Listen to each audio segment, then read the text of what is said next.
जय हिंद।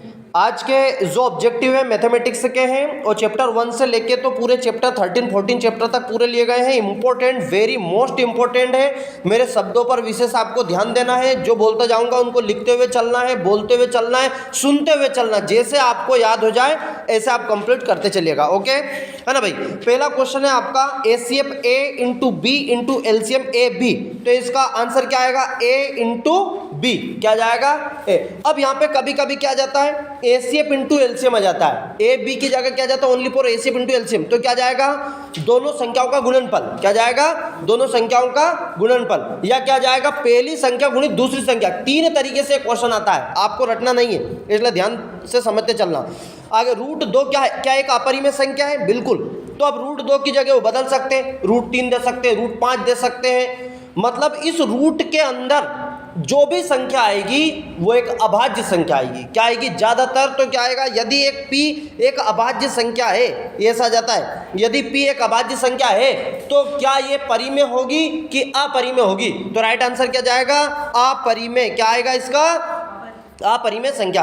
96 और 404 का इससे वेरी मोस्ट है, 4 इसका राइट आंसर आ जाएगा। याद ही कर लेना या आप निकाल के भी देख सकते हैं। 6 और 20 का एसीएफ 2 आएगा। ये आए हुए प्रश्न है, या तो 23 में आया, 22 में आया, 2020 में आया, 19 में आया। रिपीटेड क्वेश्चन है, लेकिन यदि आपके अगली बार यदि इस बार की बात करते तो रिपीट नहीं आता है, तो कभी कभी संख्या चेंज कर देते हैं। तो मैथमेटिक्स में संख्या की बड़ी प्रॉब्लम होती है, संख्या चेंज करने की। तो आपको इसलिए प्रोसेस इंपॉर्टेंट याद रखना है, प्रोसेस इंपॉर्टेंट होता है। नेक्स्ट है क्या भैया? रूट 3 क्या है? एक अपरिमेय संख्या। देखिए अभी रूट 2 आया था भैया, अभी रूट 3 आ गया। तो इस तरीके से कुछ भी आ सकता है। आगे लिखा है एम किसी पूर्णांक एम के लिए प्रत्येक सम पूर्णांक का रूप होगा तो 2m।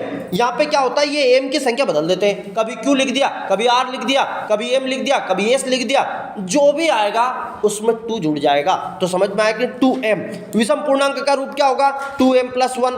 प्रश्न बड़ा सा आता है, सिंपल नहीं आता जैसा मैंने लिख रखा है। ऐसा आता है कि m एक धन पूर्णांक संख्या है तो इसका सम पूर्णांक का रूप होगा। तुम घूमते रहते हो बल्ब की तरह, ठीक है? तो ऐसा थोड़ा ध्यान आपको रखना भैया। नेक्स्ट, परिमेय एवं अपरिमेय किसे कहते हैं? अब भाई मैंने लिख लिया है कि सर ऐसा प्रश्न आता है कि परिमेय, ऐसा नहीं आता है रे।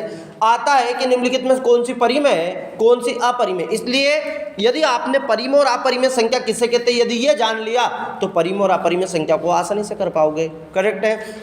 तो भाई पहला क्या जाएगा? परिमेय संख्या क्या है? तो देखिए सबसे पहले हम चलते हैं वास्तविक संख्या।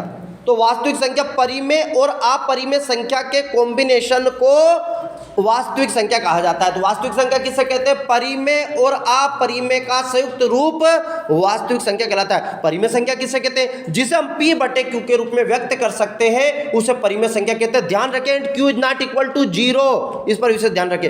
अपरिमेय संख्या किसे कहते हैं? जिसे हम p/q के रूप में व्यक्त नहीं कर सकते हैं, जिसे हम परिभाषित नहीं कर सकते हैं, वह अपरिमेय संख्या कहलाती है। जैसे रूट 2 एक अपरिमेय संख्या है, रूट 3 एक अपरिमेय संख्या है, रूट 5 एक अपरिमेय संख्या है। पाई पाई पाई भूल जाते हो जल्दी जल्दी में। पाई भी क्या है? एक अपरिमेय संख्या है, क्योंकि पाई का मान भी आप आगे डिफाइन नहीं कर सकते। हमने केवल इतना से याद कर दिया 3.14 3.1428 325 आगे तक रिपीट नहीं होता है। 50 अंकों तक भी आपके पास यदि मोबाइल है, एंड्रॉइड मोबाइल है, तो उसमें पाई का वैल्यू रखना। 50-60 अंकों तक भी ये आपका रिपीट नहीं होता, आगे का पता ही नहीं। परिभाषित नहीं कर सकते अर्थात क्या है? परिभाषित नहीं कर सकते, उसे ही क्या कहेंगे? अपरिमेय संख्या। आई होप इतना समझ में आया होगा। आगे क्या लिखा? 9a = x³ × y² b = xy। तो एसीएफ क्या होगा? अब यहाँ पे एसीएफ के सिंपल सा फैक्ट है। एसीएफ में वो संख्या लिखना जिसकी पावर सबसे कम है। तो x की पावर देखो सबसे कम किधर? इधर x। और y की पावर क्या है? y की घात 2। तो जो पावर कम है ये क्या जाएगा? एलसीएम। यदि मैं यहाँ पे एलसीएम की बात करता तो पता है एलसीएम में क्या आएगा? एलसीएम में जिसकी पावर सबसे ज्यादा है, पावर सबसे ज्यादा क्या है? x घात 3। और इधर किसकी है? y की घात 3। तो एसीएफ क्या जाएगा बेटा? x घात 3 × y की घात 3। और एसीएफ क्या आएगा? x × y की स्क्वायर। बोलो क्लियर है क्या? पहला चैप्टर आपका कंप्लीट हुआ। आई होप आपने इतने अच्छे से कंप्लीट कर लिए। वैसे पढ़े जाओगे तो बहुत है। अभी आपको चैप्टर 1 से यदि ऑब्जेक्टिव निकाले तो 100+ ऑब्जेक्टिव निकल सकते हैं, लेकिन इंपॉर्टेंट है प्रोसेस। प्रोसेस इंपॉर्टेंट कर लीजिएगा, ये आपको समझ में आने लगेगा भाई। चैप्टर नंबर 2 क्या है, वस्तुनिष्ठ, देखिएगा। तो बहुपद वाला चैप्टर, तो बहुपद आपको अच्छे से याद होना चाहिए। बहुपद किसे कहते हैं, तो चर धन पूर्णांकों की घात अपन ने पहले से अच्छे से पढ़ लिया। चलिए यहाँ पे इंपॉर्टेंट क्वेश्चन की बात करते हैं। तो द्विघात बहुपद के शून्यांकों का योग क्या होता है, -b अपान ए। आपके पास इस प्रकार आएगा, द्विघात बहुपद x square bx plus c के शून्यांकों का योगफल क्या होगा, -b अपान ए। द्विघात के इसी तरीके से गुणनफल आएगा, अल्फा इंटू बीटा का मान क्या जाएगा बेटा, c बटे, ये माइनस नहीं है, नहीं तो ये डैश लगा हुआ है, c अपान ए। आगे आपसे पूछा बहुपद x स्क्वायर माइनस 3 के शून्यांक प्लस माइनस √3, ये निकलेगा आपका इस तरीके से आएगा, x स्क्वायर माइनस √3 का स्क्वायर लिख सकते हैं, इसको a square minus b square वाला फार्मूला लगाएंगे तो a plus B, a minus B, एक बार धनात्मक एक धन चिन्ह लेंगे, ऋण चिन्ह, इस तरीके से आप करेंगे तो प्लस माइनस √3 आपका राइट आंसर आ जाएगा।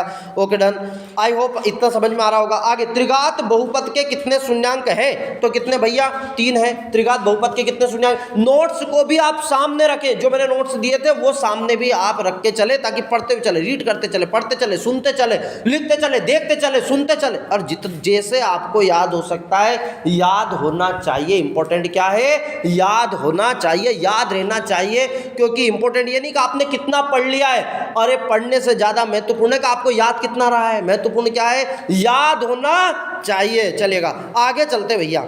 द्विघात बहुपद x स्क्वायर bx का आलेख किस प्रकार का भैया, तो इसका आलेख पूछ लिया था पिछली बार, तो आप ध्यान से, आलेख इसका परवल है, क्या है इसका परवल है। चर x के बहुपद में x की उच्चतम घात क्या कहलाती है, बहुपद की घात कहलाती, क्या कहलाती है, बहुपद की घात कहलाती है। त्रिघात बहुपद के अधिकतम कितने शून्यांक होते हैं, देखिए अधिकतम द्विघात बहुपद है 2, त्रिघात बहुपद है 3, रेखिक है तो 1, 3 याद हो जाएगा क्या।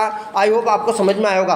पार्ट 2 में ऑब्जेक्टिव बस इतना ही था, क्योंकि गजब के 1 नंबर ब्रह्मास्त्र लेकर आए। वीडियो को अभी तक आपने शेयर नहीं करा, आपके स्कूल के ग्रुप जितने भी बने हुए ना, पूरे स्कूल के ग्रुप में पहुंचा दीजिए, क्योंकि क्लास 10th के ही है, नहीं तो हर किसी को पहुंचा रहे, पता चलो खेत में वो पानी फिर रहा है और तुमने उसको पहुंचा दिया, सर ने की थी शेयर करने की। अरे भाई साहब, क्लास 10th के बच्चों को शेयर करना है, तो इसलिए आपका जो 10th का ग्रुप बना है उसमें आप अभी जल्दी शेयर कर दो आप पहले, है ना। आगे देखते हैं, समीकरण निकाय x प्लस 2y प्लस, इसमें क्या है, कोई हल नहीं भाई। देखिएगा 1/3 ऐसे लिखेंगे आप, 1/3 माइनस का 3 लिखेंगे, क्यों, a1 अपान a2, फिर लिखेंगे 2/6 माइनस 2/6, तो 2 तिया 6, 1 माइनस 3 आ जाएगा, और आगे आ जाएगा 5/1, तो ये तो 2 तो मिल रहा है, मतलब ये 1/-3, 1/-3 इज नॉट इक्वल टू 5/1, तो इसका आ जाएगा कोई हल नहीं, और रेखा आ जाएगी कौन सी, समांतर रेखा। एक्चुअली में समांतर रेखा किस कहते हैं, तो समांतर रेखा उसे कहते हैं ऐसी रेखाएं जो एक दूसरे को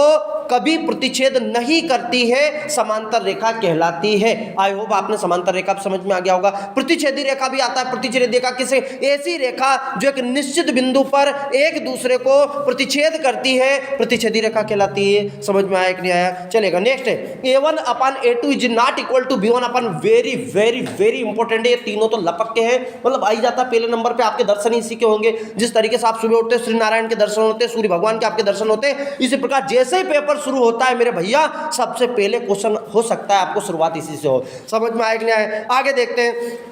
a1 upon a2 not equal to b1 upon b2, कौन सा है मेरे भैया, अद्वितीय हल होगा। कभी रेखा पूछता प्रतिच्छेदी रेखा, तो कभी पूछता हल कैसा होगा, संगत होगा, कोई ठिकाना नहीं है प्रश्न कैसे आ जाए, इसलिए प्रोसेस इंपॉर्टेंट रख रहे हैं, प्रोसेस। चलिए आगे देखो, a1 अपान a2 बराबर b1 upon b2 not equal to c1 upon, क्या जाएगा, कोई हल नहीं, कौन सी रेखा है, समांतर रेखा है, हल कैसा होगा, असंगत होगा, कैसा होगा, असंगत। आई होप आपने समझ में आ गया होगा। a1 अपान a2 बराबर b1 अपान b2 बराबर c1 अपान c2, अनेक हल, कौन सा हल, अनेक। संपत्ति रेखा, भाई साहब 2024 में पता है क्या पूछ लिया था, अच्छे अच्छे बच्चे टपक गए थे इसमें, समझ पा रहे हो क्या क्या आया था, दिक्कत क्या थी, आश्रित हल दे दिया भैया, डिपेंडेंट सॉल्यूशन क्या दे दिया। अब जिंदगी में कभी पढ़ेंगे उसने आश्रित हल क्या होता है, आश्रित का मतलब होता है जो अपने काम के लिए दूसरे पर आश्रित होता है, निर्भर होता है, उसे आश्रित सॉल्यूशन कहते हैं। तो सर इसमें जरूरत क्या है, तीनों मान बराबर होते हैं, किसी एक मान को निकालने के लिए किसी दूसरे पर निर्भर रहना पड़ता है, इसीलिए इसको आश्रित सॉल्यूशन कहा जाता है। आई होप समझ में आ गया होगा। आगे चलते, अब नहीं बुलाएगा ये, रेखिक समीकरण का मानक रूप क्या है? ax plus B Y plus C is equal to 0। ये रेखिक समीकरण का मानक रूप पूछ सकते हैं, विस्तार रूप पूछ सकते हैं, इसका स्टैंडर्ड फॉर्म पूछ सकते हैं, जनरल फॉर्म पूछ सकते हैं, सामान्य रूप पूछ सकते हैं, किसी भी तरीके से प्रश्न आ जाता है। बस आपको आ जाएगा रेखिक समीकरण का मानक रूप लिखिए।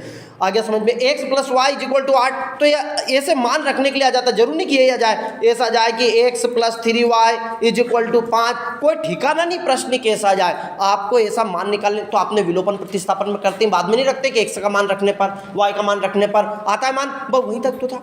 क्लियर है क्या? आई होप यहां तक समझ में आया होगा। चलिए पार्ट 3 तक ऑब्जेक्टिव क्लियर है। यहां तक आपको भन्नाटा बंद समझ में आ रहा है कि नहीं? भन्नाटा बंद बिल्कुल झकाझक आना चाहिए, समझ में कैसा आना चाहिए, एकदम चकचकाट चलेगा। द्विघात समीकरण का मानक रूप लिखिए फटाफट, जल्दी बोलते चल, मतलब मेरे बोलने से पहले आपकी वॉइस आ जानी चाहिए कि यहां तक आपका राइट आंसर पहुंच रहा है। मेरे समझ में आ रहा है? दूसरी बार जब आप वीडियो को देखो, पहली बार में तो आपको याद होगा मैं क्या बोल रहा हूं, दूसरी बार जब इस वीडियो को देखो मेरे पहले बोलना, तो समझ लो आपको याद हो गया। नहीं तो अभी पूछ रहा सर बोलेगा एक बाद ही, हाँ ये तो याद, तो ऐसे याद नहीं होता है। आगे देखिए, द्विघात समीकरण का मानक रूप क्या है? X square B X plus C is equal to 0 एवं ए नॉट इक्वल टू 0। द्विघात समीकरण X square B X plus C is equal to, हल करने पर क्या जाएगा बेटा? द्विघात सूत्र आ जाएगा। ये द्विघात सूत्र अच्छे से कर लेना, minus B plus minus B square minus 4ac upon 2a, जिसे क्या कहा जाता है भैया? इसे द्विघात सूत्र भी कहते हैं। किसने दिया? कभी बोलते धराचार्य ने। अरे कब दिया? 1025 ईस्वी में। तीनों याद हुआ कि नहीं हुआ? धराचार्य ने दिया। क्या नाम था? द्विघात सूत्र। द्विघात सूत्र का सूत्र क्या है? एक्स बराबर minus B plus minus under root B square minus 4ac upon 2। ऐसे बोलना है आपको, बार बार बोलना है। आई होप आपको समझ में आया होगा। नेक्स्ट भैया है ना, टाइम कम समय बहुत ज्यादा, हमारे पास टाइम कम समय बहुत ज्यादा। सर ये कैसा प्रश्न है? हिंदी मीडियम के हम, हमारे पास टाइम कम रहता है। चलेगा आगे देखते हैं। द्विघात समीकरण एक्स स्क्वायर का वियुक्तिकर का सूत्र क्या मेरे भैया? तो बी स्क्वायर माइनस 4ac क्या जाएगा?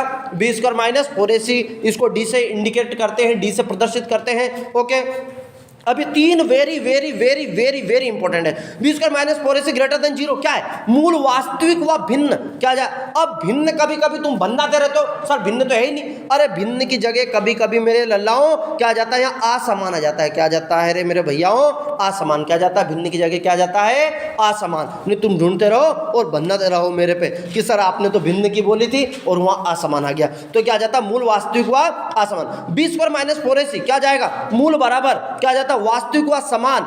समझ में आ रहा है? आगे B square minus 4ac less than 0, यदि 0 बड़ा है, 0 बड़ा है तो ऋणात्मक वाली संख्या से बड़ा होता है। तो ध्यान रखना, मूल अधिकल्पित होंगे अथवा मूल वास्तविक नहीं होंगे या मान ऋणात्मक होंगे। यहां पे थोड़ा ध्यान रखना, मान कैसा आएगा? ऋणात्मक आ ही जाएगा। बोलो क्लियर है ना? आई होप इतना समझ में आ रहा होगा। आगे भैया मूलों का योग क्या होता है? Alpha plus beta minus B, ये तो पहले भी कर चुके हैं। शून्यांक की जगह मूल आ गए, बचना सर गुणनफल सी अपान। द्विघात समीकरण एक यूज करके ये याद करना है। मान किस में करोगे आप? बी स्क्वायर माइनस 4ac में मान रखेंगे तो आपका आंसर 0 आ जाएगा। इसीलिए आई होप आपको ये समझ में आ गया। वास्तविक का मान भी पूछ सकते हैं, इसमें मूल पूछ सकते हैं। चलेगा, पार्ट 4 तक आपको समझ में आया होगा। यहाँ तक कोई किसी प्रकार की कोई परेशानी नहीं है। एक बार भी यदि आपने ध्यान से सुन लिया ना, समझ लो मोक्ष की प्राप्ति हो जाएगी आपको। किसकी प्राप्ति हो जाएगी? समझ लो ईश्वर आपको मिल जाएंगे, क्योंकि पेपर अच्छा गया, समझ लो कोई दिक्कत ही नहीं है। बोलो क्लियर है क्या? आगे देखते हैं। एपी 10 7 4 का 10वां पद, भैया इसमें सूत्र लगाएंगे a प्लस 9d। मैं डायरेक्ट करूंगा, नहीं तो आप राइटिंग a की वैल्यू कितनी है? 10 9। अरे d कितना है मेरे भैया? घटते क्रम में हो रहा है। काय में जा रहा है? ये घटते क्रम में जा रहा है। तो 10 7 4 कितना घट रहा है? -3 घट रहा है। 9 3 27, वो -27 में से 10 गया तो भाई साहब -17 आ जाएगा। आई होप आपको समझ में आया होगा। आगे चलते हैं। -3 1/2 का 11वां पद, वही सूत्र लगा दो, वही सूत्र a प्लस 10d। कौन सा सूत्र लगाएंगे? तो जब हम इसको हल करेंगे तो राइट आंसर 22 आ जाएगा। चलेगा, आगे चलते हैं। समांतर श्रेणी में एनवा पद क्या है? एनवा पद एन बराबर a plus n minus 1 into D. क्या जाएगा? एन बराबर a plus n minus 1 into D. आगे बताओ। 3/2 1/2 अरे सार्वंतर पूछा जाता है। अरे सार्वंतर का सूत्र क्या है? a2 minus a1। द्वितीय पद में से प्रथम पद घटा दीजिएगा, अगले में से पिछला पद घटा दीजिएगा। ठीक है भैया, तो यहाँ पर हम निकालेंगे 1/2 माइनस 2 एलसीएम आ जाएगा, 3 में से गए तो माइनस का बचेगा, -2, 2 एकम 2 -1 अर्थात ऋणात्मक होगा। सार्वंतर घटते क्रम में है, श्रेणी किस क्रम में है? घटते क्रम में। इस बात पर भी आपको ध्यान देना है। 5, 10, 15 का 10वां पद, वही 10वां पद मतलब a + 9d। आंसर करोगे तो 50 आ जाएगा। फिर भी आपको समझ नहीं आ रहा है कि सर ये उत्तर कैसा है, तो कमेंट में आप बता सकते हैं। कमेंट में कई विद्यार्थी जिनको समझ में आए वो आपका आंसर दे देंगे। चलेगा, आगे देखते हैं भैया। समांतर श्रेणी का व्यापक रूप क्या है? a + -d, a + -2d, या सामान्य भी आ सकता है a + d, a + 2d + नहीं भी आए तो कोई परेशानी। प्लस माइनस का मतलब है श्रेणी घटते क्रम में भी होती है, बढ़ते क्रम में भी होती है। बस समांतर श्रेणी का मतलब होता है श्रेणियों के बीच का अंतर समान हो, उसे समांतर श्रेणी कहा जाता है। क्लियर है क्या? n पदों का योग क्या भाई साहब? n पदों के तीनों सूत्र लिख दिए मैंने। Sn = n/2, 2a + n - 1 2 d। आगे है Sn = n/2a + al। अगला है Sn = n/2a + an। ये an मतलब होता अंतिम पद, इसी को l भी बोलते हैं, फाइनल पॉइंट। इसको अंतिम पद कहा जाता है, an और l। आई होप इतना समझ में आया होगा। नीचे देखो, योगफल का सूत्र आपको ज्ञात करना है। अगला चैप्टर नंबर 6, यहाँ तक आपको कंप्लीट। चैप्टर नंबर 6 पे आ जाइएगा। भाई थोड़ा जल्दी कर रहे हैं, समय बहुत ही कम है हमारे पास, है ना भाई। परीक्षा में लिखना भी है, उनको करना भी, और आप इतने समय से पढ़ाई कर ही रहे हैं, ठीक है ना। आगे देखते हैं, यदि फिर भी आपको स्पीड कम लगे और भी स्पीड बढ़ा सकते हैं। यदि आपको वैसे तो स्पीड बहुत ज़्यादा है, पर फिर भी आपको लग रहा है और भी स्पीड से किया जाए तो स्पीड आप बढ़ा सकते हैं, ठीक है। पर ध्यान, समरूपता क्या बेटा है? समरूपता इसमें मैंने लिखा नहीं, तो समरूपता मैं बोल के बता रहा हूँ, ध्यान से सुनना। तो समरूपता किसे कहते हैं? मतलब ऐसी आकृतियाँ जिनका आकार समान हो परंतु अमाप समान ना हो, समरूप आकृति कहलाती है। या यूं कहूं कि ऐसी आकृतियां जिनका आकार समान हो लेकिन विस्तार भिन्न भिन्न हो, अलग अलग तरीके से आता है मेरे भैयाओं, इसे समरूप। प्रतिबंध क्या है? प्रतिबंध भी वेरी वेरी आईएमपी। प्रतिबंध क्या है? फिर से सुनो। प्रतिबंध किसे कहते हैं? ऐसे दो त्रिभुज समरूप होंगे, ऐसे दो त्रिभुज समरूप होंगे जिनके संगत कोण बराबर हो एवं संगत भुजाएं अनुपातिक हो, समरूपता को प्रदर्शित करेंगे। आई होप क्लियर हो गया। आगे सभी वृत्त होते समरूप। कौन से वृत्त? सभी वृत्त समरूप होते, सभी वर्ग समरूप होते। कौन सा? अब देखिए, सभी वर्ग कभी कभी आते हैं, सभी चतुर्भुज समरूप होते हैं, तो कौन सा वर्ग? तो वर्ग क्या है? एक चतुर्भुज है बेटा। क्या है वर्ग? एक चतुर्भुज। कभी कभी यहाँ आयत दे देता है, सभी आयत समरूप होते हैं क्या? तो नहीं, केवल वर्ग ही समरूप होते हैं। आगे पूछ रहा बेटा कि सभी त्रिभुज समरूप होते हैं। कौन सा? समबाहु त्रिभुज। समबाहु त्रिभुज की तीनों भुजाएं समान होती है। बोलो क्लियर है क्या? आगे देखते हैं। समरूप त्रिभुज सदैव बराबर नहीं होते हैं, बिल्कुल, परंतु समानुपाती होते हैं। ये पूरे लिखे। समरूप त्रिभुज के क्षेत्रफल सदैव क्या होते हैं? बराबर नहीं होते, परंतु क्या होते हैं बेटा? समानुपाती होते हैं। समरूप त्रिभुज के संगत कोण बराबर होते हैं, उनकी संगत भुजा अनुपातिक होती है। प्रतिबंध में पढ़ चुके हैं आप। क्या पढ़ चुके हैं आपने? प्रतिबंध में पढ़ चुके हैं। आई होप इतना क्लियर है। आगे चलते हैं हम, है ना। नेक्स्ट यहाँ पे चलेगा प्रसिद्ध यूनानी संगत त्रिभुज के, यहाँ पे हो चुका है। प्रसिद्ध यूनानी के गणित, हाँ भाई, थेल्स का समय काल क्या है? आगे तो 640 से 546, ये आपको अच्छे से कंप्लीट करना है। अच्छे से याद कर लेना भैया। 640 से 5, ये उल्टी गिनती चलती थी उस समय। थेल्स का जो समय काल ईसा मसीह के पूर्व का समय काल है ये। ईसा मसीह के बाद जो जन्म हुआ जिनका, वो सीधी गिनती शुरू हो गई 1 2 3 4 वाली। इसलिए आप कंफ्यूजन मत देना, सर यो कैसे होगा? पहला जन्म होगा फिर मर गया। 640 546, क्या याद रखना? 640 546, तो थेल्स का समय काल चलेगा। आगे देखें, आधारभूत समानुपातिकता प्रमेय का कथन लिखिए। तो आधारभूत याद है, किसी त्रिभुज की एक भुजा के समांतर एक सरल रेखा खींची जाए तो वहां सरल रेखा अन्य दो भुजाओं को, है ना, समान अनुपात में विभक्त करती है। या यूं कहें कि इसको और डिफाइन तरीके से करें कि किसी त्रिभुज की एक भुजा के समांतर एक सरल रेखा खींची जाए तो वहां भिन्न भिन्न बिंदुओं पर प्रतिच्छेद करती है। वे भिन्न भिन्न बिंदु उन भुजाओं को समान अनुपात में काटते हैं या विभाजित करते हैं। कानून दिक्कत आई क्या? वैसे बहुत शानदार बच्चे, हिंदुस्तान के सबसे अच्छे बच्चे आप ही हो बेटा, जो आप वीडियो देख रहे हैं ना। आप कहीं से भी हो, कोई दिक्कत नहीं, आप हिंदुस्तान के सबसे अच्छे बच्चे हो और अपने आप को अच्छा बच्चा मानना ही चाहिए। जब आप अपने आप को अच्छे मान लेते हो तो आप अच्छा काम करते हो, जब आप अच्छा काम करते हो तो रिजल्ट अच्छा आता है, और जब रिजल्ट अच्छा आता है तो सब कुछ अच्छा हो जाता है। चलिएगा आगे देखते हैं भैया, चैप्टर नंबर 7 पे x2 - y2 की मध्य दूरी क्या होगी? भैया ये दूरी का सूत्र याद कर दीजिएगा जल्दी से, x2 माइनस x1 का whole square plus y2 minus y1 का होल स्क्वायर। अच्छे से रट डालो। मध्य बिंदु के निर्देशांक x1 प्लस x2/2 और y1 प्लस y2/2। यहाँ अच्छे भूल जाते हैं, थोड़ा ध्यान रखना। मध्य बिंदु पूछा, धीरे से ध्यान रखना। आगे x1 y1 m x2, यहाँ पे देखो इसको सेक्शन फार्मूला या यूं कहूँ कि अनुपातिक फार्मूला बोलते हैं, है ना। x और विभाजित करने वाले बिंदु के निर्देशांक क्या है, तो ये सूत्र याद कर दो। x1 x बराबर m1 x2 plus m2 x1 अपन m1 प्लस m2, और आगे लिखा m1 y2 plus m2 y1 m1 plus, ये पूरा अच्छे से कंप्लीट कर लो। किसी बिंदु की y अक्ष से दूरी क्या कहलाती है, x के निर्देशांक या भुज कहलाती है। भैया इसको अच्छे से करो। किसी बिंदु की x अक्ष से दूरी क्या कहलाती है, y के निर्देशांक या कोटि कहलाती है। आगे चलते चलो जल्दी जल्दी। मूल बिंदु से बिंदु x y के बीच की दूरी क्या है, root x square plus y square. 7 1 और 0 0 के बीच की दूरी, इसको सूत्र में मान रखना, x2 minus x1 plus y2 minus y1 में मान रखोगे तो 5 रूट 2 आ जाएगा। करेक्ट है भैया।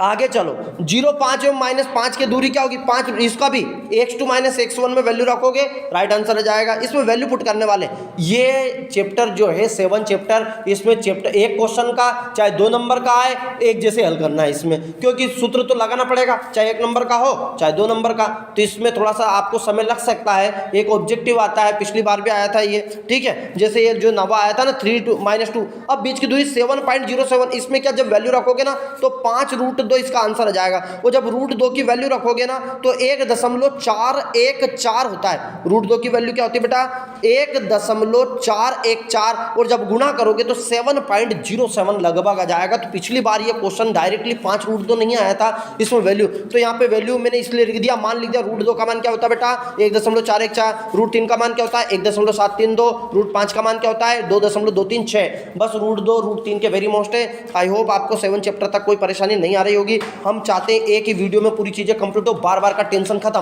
आगे आइएगा, चैप्टर नंबर 8 चैप्टर निकालते चलो, इसलिए मैं बीच बीच में आपको स्पेस दे रहा हूं। Sine square theta plus cos square theta is equal to 1, sine square theta is equal to 1 minus cos square theta, है ना। ये अच्छे से रट डालो भाई। आइडेंटिटी सर्व समीका यहाँ से वेरी मोस्ट है, और यहाँ से सारणी के मान आप अच्छे से याद कर लेना। समझ लो 3 नंबर के जोड़ी आपकी पक गई। क्या क्या याद करना, सारणी जो कि टेबल दी है, जो मान याद करना है, और आपको सर्व समीका आपको यहाँ से याद करना है, विपरीत फार्मूला आपको यहाँ से याद करना है। समझ लो जोड़ी के 3 नंबर कंप्लीट हो गए, और 2 नंबर का जो क्वेश्चन है वो भी इससे रिलेटेड है, आप उनको कर पाएंगे भाई। Sine square theta plus cos square theta is equal to 1, sine square theta 1 minus cos square theta, sine theta बराबर, इसको इस तरीके से भी यदि इधर से वर्ग हटता है बेटा तो इधर रूट लग जाता है, तो कोई परेशानी नहीं। कोस स्क्वायर थीटा क्या जाएगा, जल्दी से मिलान करते चलो, 1 माइनस साइन स्क्वायर थीटा, और cos theta is equal to root के अंदर 1 माइनस साइन स्क्वायर थीटा है। 1 plus tan square theta sec square theta हो गया, सेक थीटा का रूट निकालेंगे तो ये पूरे फार्मूले आपको दिए गए, एक बार रीड कर दो। 1 plus tan square theta cosec square theta, tan square theta बराबर sec square minus theta, sec square theta minus tan is equal to 1। यहां तक जो आए हुए क्वेश्चन है ये बेटा ये सभी ठीक है। नेक्स्ट देखो, 9 sec square theta minus 9 tan square is equal to, right answer क्या आ गया 9।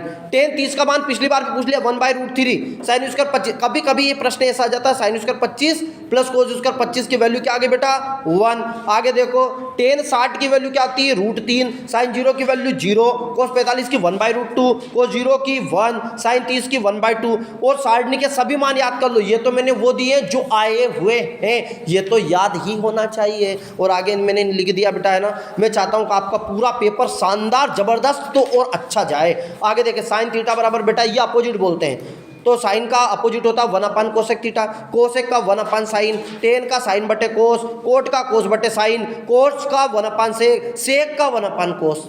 क्लियर है क्या? 1 बार 2 बार 3 बार 4 बार, बार बार सुनो रे, बार बार सुनो, चलेगा। चैप्टर नंबर 9, त्रिकोणमितीय अनुपातों की सहायता से किसी वस्तु की ऊंचाई, लंबाई या सुदूर वस्तुओं के बीच की दूरी ज्ञात की जा सकती है। त्रिकोणमिति का प्रयोग पूछ सकते हैं, त्रिकोणमिति का उपयोग क्या है, तो आपको याद करना है। किसकी सहायता से करते क्या बेटा, ऊंचाई या लंबाई या वस्तुओं के बीच की दूरी ज्ञात की जाती है। उन्नयन कोण की परिभाषा, तो उन्नयन कोण किसे कहते हैं, जब प्रेक्षक की स्थिति नीचे हो, वस्तु की स्थिति ऊपर हो, तो वस्तु को देखने के लिए व्यक्ति को अपना सर ऊपर उठाना होता है। उस बीच में इन दोनों को मिलाने वाली रेखा क्षैतिज के साथ जो कोण बनाती है उसे उन्नयन कोण कहते हैं। अवनमन कोण इसी के विपरीत आ जाएगा। आई होप आप कर लेंगे। दृष्टि रेखा किसे कहते हैं, प्रेक्षक और वस्तु को वेरी वेरी इंपॉर्टेंट इंपॉर्टेंट है दृष्टि रेखा। प्रेक्षक और वस्तु को मिलाने वाली रेखा दृष्टि रेखा कहलाती है। चलेगा, आगे बात करते हैं। एक प्रश्न आता है, खंबे की ऊंचाई एवं छाया समान हो तो सूर्य का उन्नयन कोण कैसा होगा?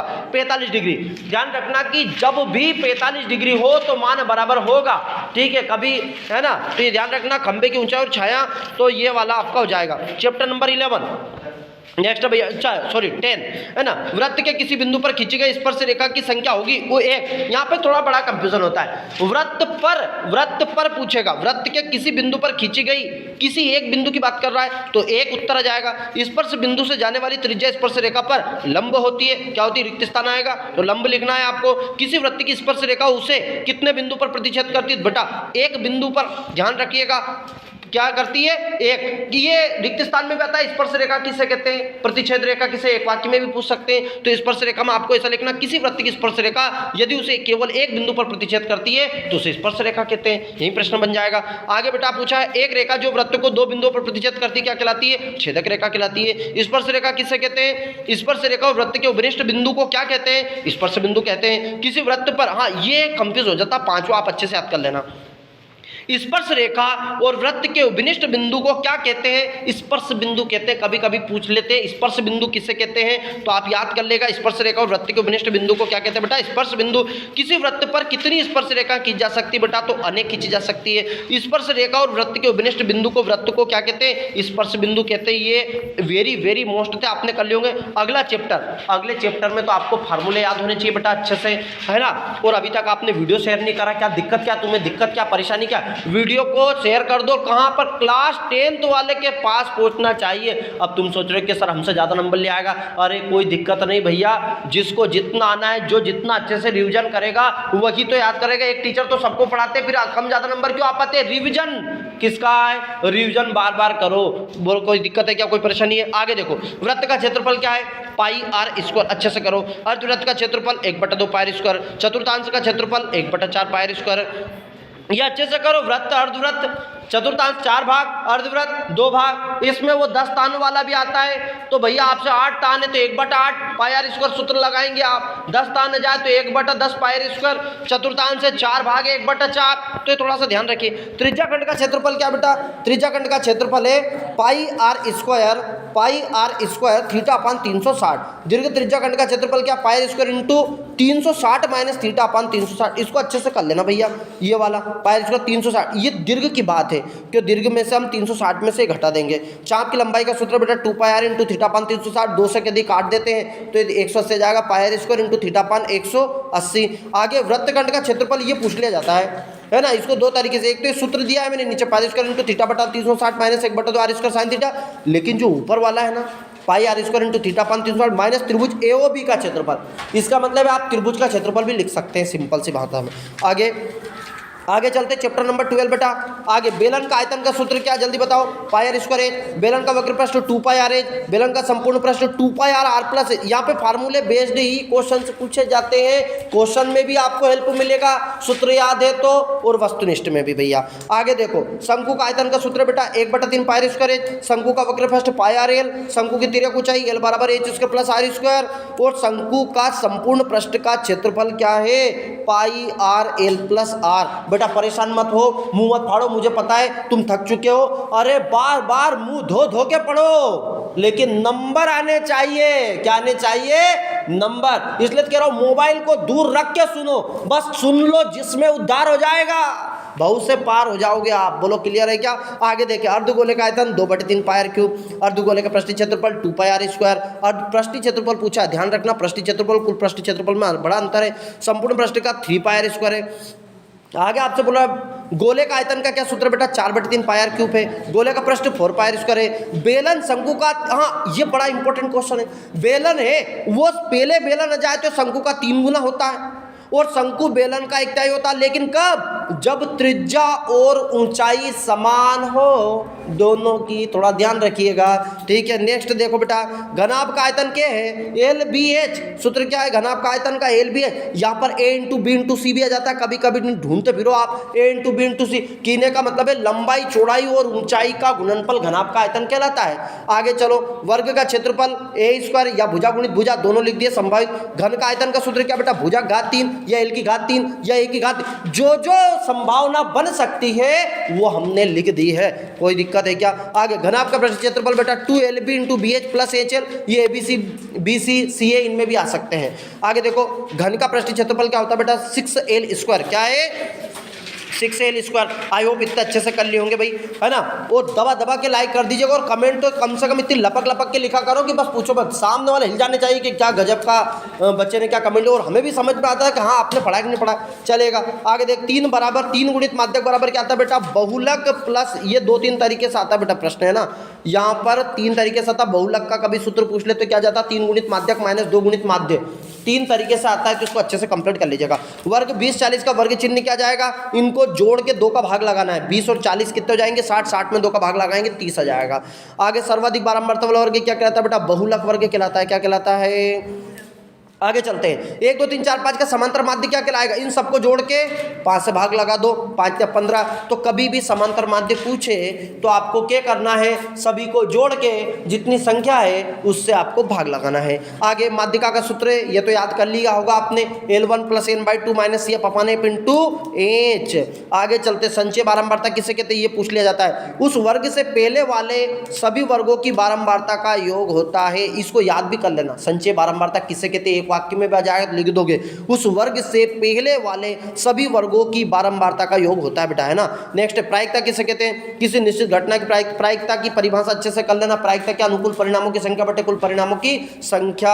आगे, किसी निश्चित घटना की प्रायिकता क्या होती है, 1। किसी प्रयोग की सभी प्रारंभिक घटनाओं का प्रायिकता का योग कितना होता है, 1। ये 1 वाले अच्छे से कर लेना, नहीं तो पता चले सब में 1 ठोक्या हो आप। आगे देखें, संभव घटना की प्रायिकता 1, असंभव घटना की प्रायिकता 0। P + P0 = 1। प्रायिकता का सूत्र क्या है, अनुकूल परिणामों की संख्या बटे कुल परिणामों की संख्या। और प्रायिकता का मान ये अच्छे से याद कर लेना कि प्रायिकता का मान जो होता है 0 के बराबर या 0 से बड़ा होता है, या 1 के बराबर या 1 से छोटा होता है। अच्छे से कर लेना। आई होप आपने अच्छे से पूरा वीडियो कंप्लीट किया। 30 मिनट का वीडियो भैया, ये कितने मिनट का है, 30 मिनट में 1 मिनट भी ऐसी नहीं है जो वेस्टेज है। समझ में आया कि नहीं आया। ओके, जय हिंद, जय मां भारती, वंदे मातरम।